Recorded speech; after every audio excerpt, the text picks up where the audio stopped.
All right, so here's what we got going on. We got a Lido 30 or 32 amp hour LFP cell, and we're gonna do a puncture test on it, see if it explodes or not. And then if not, we'll short it out with this piece of metal. And so we're gonna do it in the fireplace. I took a lot of precautions to be safe here. All the ground, you know, within 20 feet or so is all wet and damp. It did rain a couple days ago. Got like 50 gallons of water in a wheelbarrow, another 5 gallons in a bucket, as well as a hose, as well as a fire extinguisher as backup. And then we're wearing a little bit of safety equipment too. So we're gonna puncture it. So we'll go ahead and put it in the fireplace, put our safety gear on, and well, let's see what happens. See if it catches fire or explodes or what.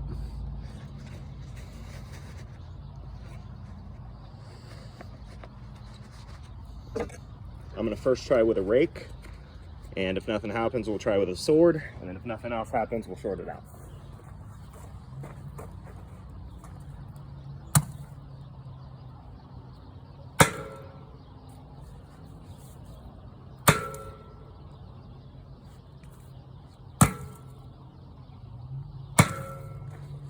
All right, so that was about 5 good whacks with a rake.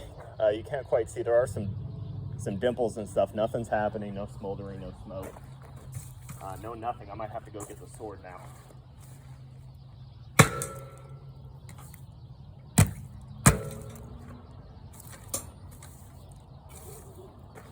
Rake's not going to do it. I mean, it's a fairly sharp rake.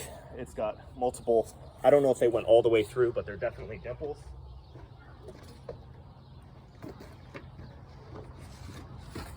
Moving on to the sword.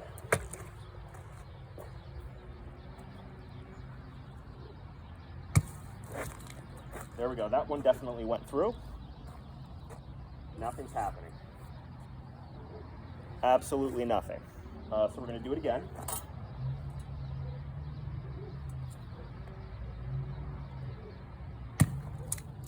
Oh, got a little bit of a spark. Just one tiny spark, like you would get out of a cigarette lighter. I don't want this to stick in.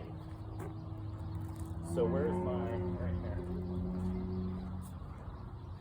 Just in case this won't pull out, I have something to use leverage against. Hey, Star. I mean, it's in there. I'm gonna hit it one more time from the back. I mean, that's penetrating pretty deep. Pretty impressed. So deep I can't even get it out now. Yeah, let's go ahead and we'll go ahead and short it out with some steel here. That's the steel is actually my phone's holder. So you can see a hole quite a ways through, whole bunch of dimples from the rake, and as well as a hole all the way through there. The most I've seen is one tiny spark. We'll see if we can short it out. I need this to be as low as possible so that both terminals, there we go. Not much. Now this battery is fairly low. It tested at 3.18 volts, which is, I don't know, 15% charge roughly. I didn't have a 3.2 volt charger to bring it up any higher. There we go, there's a good short.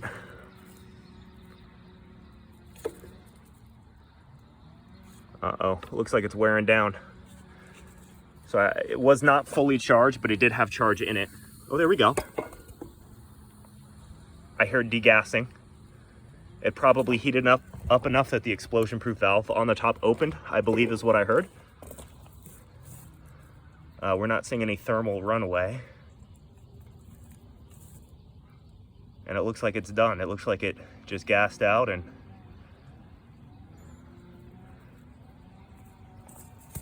I'm not hearing or seeing anything. I'm gonna go grab my multimeter. Oh, there we go. A little bit of bubbles coming out from our hole here. Some of the electrolyte, it looks like, leaking out.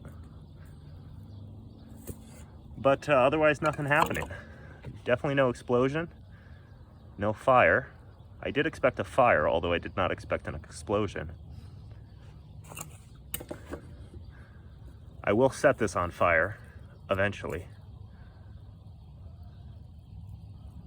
Probably not. Maybe I'll just bury it. But there we have it.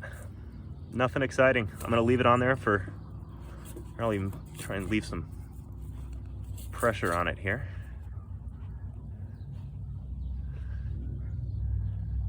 Absolutely nothing happening.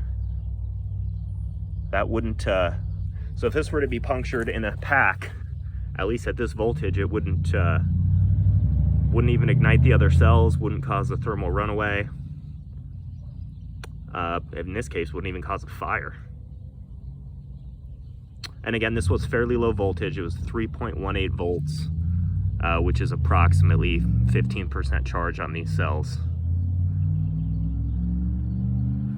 And I guess that's the end of it. If anything else happens, we'll go ahead and update it.